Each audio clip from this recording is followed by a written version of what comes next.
Gitay-ug og magnitude 5.9 nga linog ang probinsya sa Davao de Oro kaganinang kadlawon. Atong sayro ng epekto niini sa mga probinsya, pinaagi sa live report ni Kent Abrigana. Kent?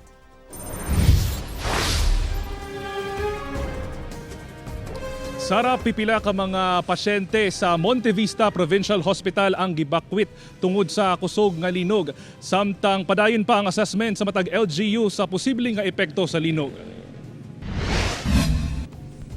Nanggawas ang mga pasyente dinhi sa Monte Vista Provincial Hospital sa Monte Vista, Davao de Oro kaganihang kadlawon. Kinihuman nga nasinati ang magnitude 5.9 nga linog. Grabe kuno ang kakulba nga gibati ni Tatay Martin. Ilabi pa nga naa sa second floor ang ilang ward ug naglisod na sab ang iyang anak ug lakaw. Naghigda man may nya niagit pa ng mga tao diri kay linog daw linog. Ang bakod big dali kay linog gud. Sumala sa tagdumala sa maong ospital, anaa sa kapin 200 ka pasyente ang migawas atul sa kusog nga linog.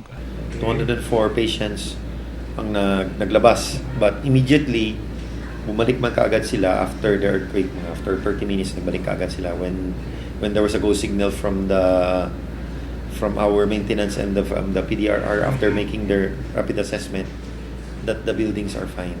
Nangahulog usab ang mga tinda ni ining usa ka tindahan sa Maragusan, Davao de Oro human sa pagtayog.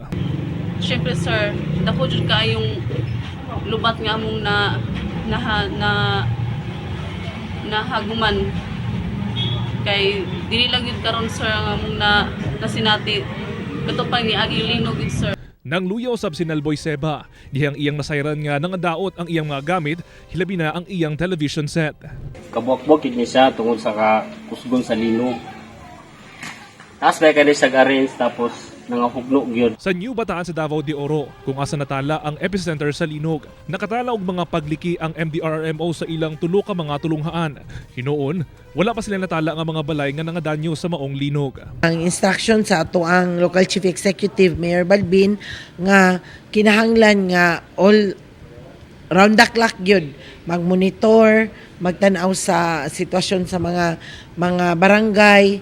Naman po diri ato ang radio, so amo ang gi-advise nga manawag sila. Sa datos sa FIVOX, natala ang magnitude 5.9 nga linog sa New Bataan, Davao de Oro kaganihang alas 2:58 sa kadlawon.